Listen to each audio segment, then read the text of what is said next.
Función real de variable real. Dominio y recorrido. ¿Y eso qué es? ¿Qué es una función?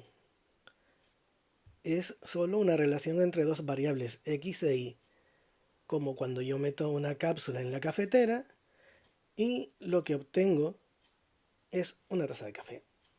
A la cápsula le asigno el café que me sale, de la misma forma que a la x le asigno la y que me sale. La X se somete a una serie de manipulaciones, es decir, yo someto una serie de manipulaciones a la cápsula, la meto en la cafetera, bajo el grifo le doy al botón y así obtengo el café deseado. La variable independiente es aquella que yo puedo controlar, en este caso, las cápsulas de café. Juegan el mismo papel que la X en la función. La variable dependiente es el resultado de la manipulación de esas variables independientes. En este caso serían las tazas de café que se obtienen. Como vemos, de cada cápsula sale un único café. Mientras que hay dos cápsulas que pueden darme el mismo café, bien por ser de dos marcas distintas o por lo que sea. Por lo tanto, cada cápsula está asociada a un único taza de café. Las cápsulas de las que yo dispongo, eso es lo que sería el dominio, son aquellas de las que yo puedo disponer. De todas las que hay en el mercado, las únicas que encajan son las que tienen estas dimensiones. El recorrido serían los distintos tipos de café que yo obtengo.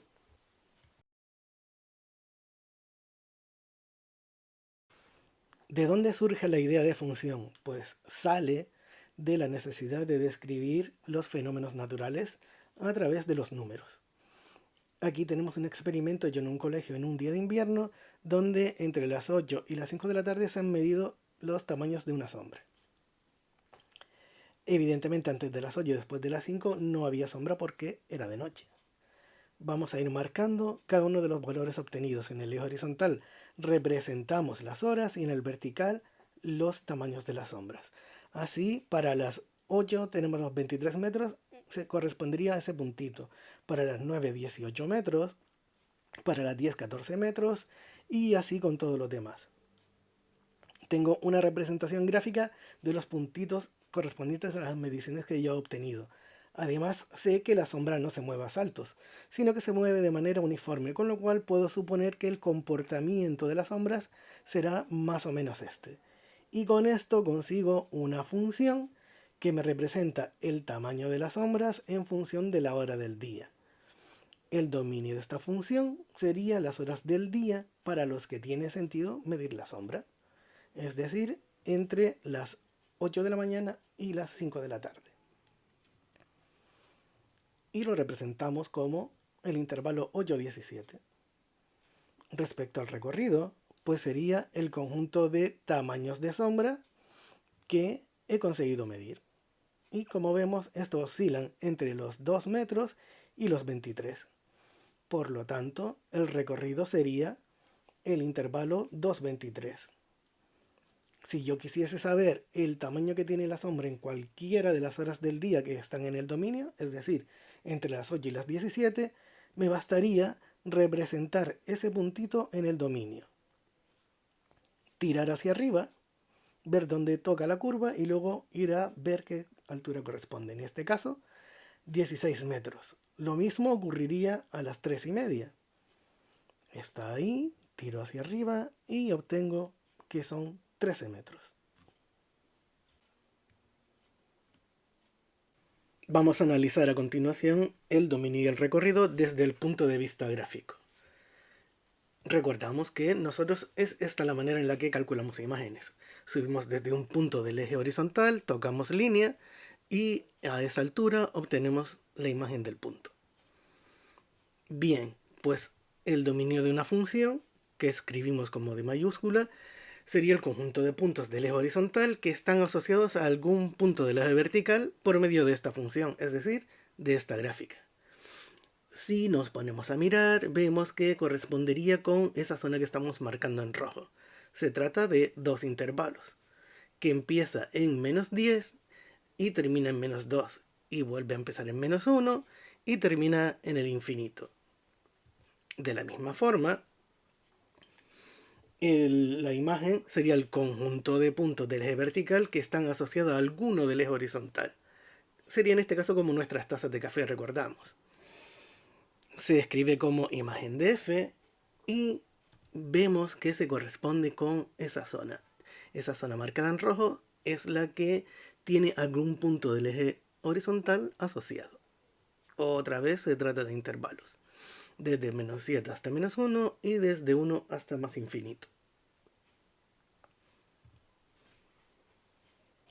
Respecto a la expresión analítica, bueno, pues se trata de la expresión algebraica donde mostramos las manipulaciones a las que sometemos X para obtener un resultado. La forma teórica de representarla es esta, y algunos ejemplos de expresión analítica son f de x igual a os de x o algunas más complejas.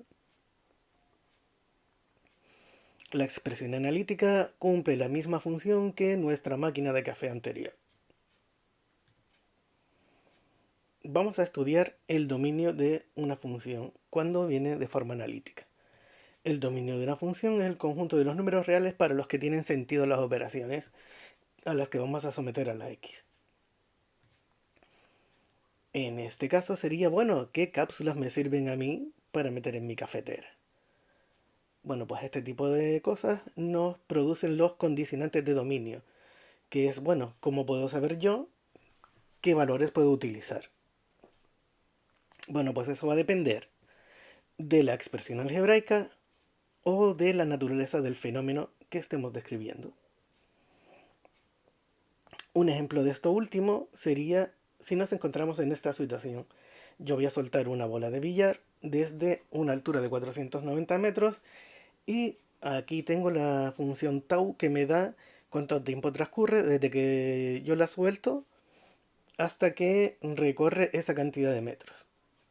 Y el dominio teórico de esta función es desde cero a infinito, como veremos más adelante. Pero por la naturaleza de este experimento está claro que no va a recorrer más de 490 metros. Por lo tanto, el dominio de esta función es de 0 a 490.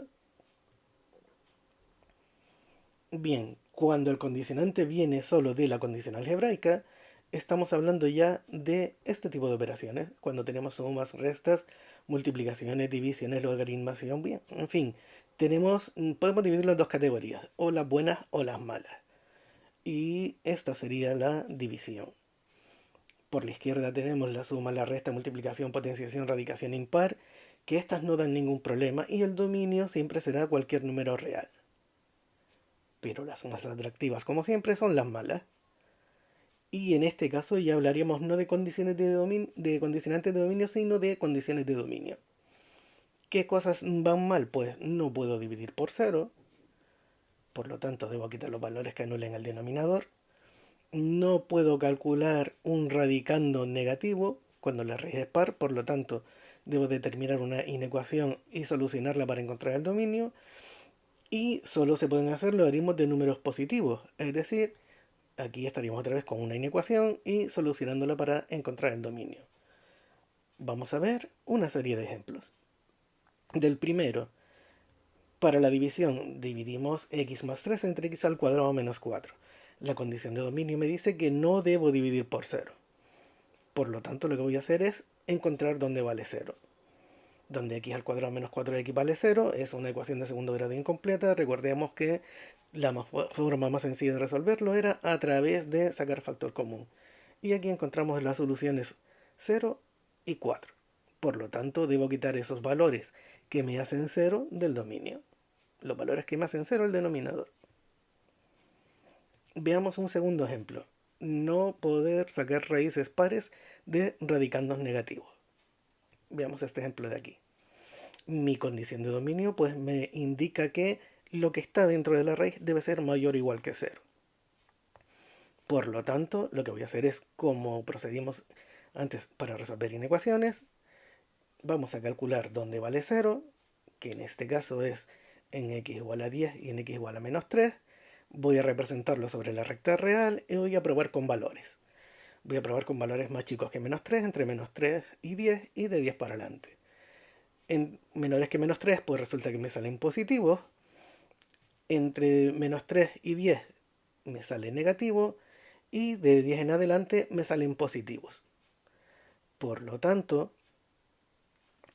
siguiendo la solución de la inecuación, el dominio debe ser el conjunto de valores donde lo de dentro es positivo, es decir, el radicando es positivo, que corresponde con los intervalos marcados en rojo, desde menos infinito a menos 3 y de 10 hasta infinito. Si la operación que nos causa problema es un logaritmo, como en este caso, ¿qué vamos a hacer? Bueno, pues el argumento tiene que ser positivo, es decir, lo que está dentro del logaritmo debe ser mayor que 0. Ahora mismo me encuentro con una ecuación de tercer grado que sé solucionar. La soluciono y lo mismo que antes. Represento en una recta real las soluciones que me salen. Y voy a ver cuáles son las soluciones de la inecuación. Para esto voy a testearlo como antes con números más chicos que menos 5. Sale negativo. Entre menos 5 y 0 me sale positivo. Entre 0 y 3 sale negativo. Y de 3 en adelante sale positivo. Por lo tanto me voy a quedar con estas zonas.